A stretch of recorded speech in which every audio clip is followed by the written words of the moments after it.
Презентација на нови софтверски апликации изработени од ученици од средните училишта се одржа денеска во просториите на Факултетот за информатички и комуникациски технологии во Битола. Презентацијата беше во рамки на државниот надпревар во изработка на софтверски апликации, кој за прв пат го организираше ФИКТ. Тимовите требаше до почетокот на април да ги изработат апликациите, да ги документираат проектите и да изготват видео презентации. Истите се достапни на сервисот YouTube.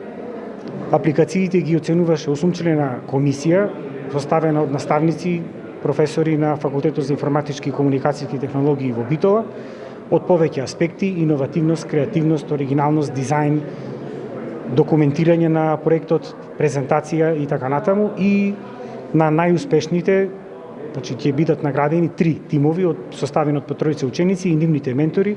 Факултетот за информатички и комуникациски технологии како награда ќе им додели таблет компјутери. На надпреварот учество зедоа 45 тимови составени од ученици од средните училишта од повеќе општини во државата. Презентирани најразлични апликации од секојдневието. Моите ученици подготвија апликација за решавање на Рубикова коцка. Многу убава апликација што ја веќе разгледав на пазарот и нема баш најдобри, има неколку. Апликацијата ја скенира Рубиковата коцка и потоа по алгоритам, значи со помош на телефон, дава алгоритам како да се реши Рубиковата коцка, зна полесно да биде решено. Идејата ми беше од пред тоа за програмата што изработив, но ова ми дојде како прилика за да ја изработам. Нашата апликација е управување на мобилни уреди со помош на гестови, роботи. За денеска се представиме со еден робот Lego NXT кој се управува со помош на движење на рака пред камерата. Значи ги препознава гестовите на движење и дава соодветна команда на роботот.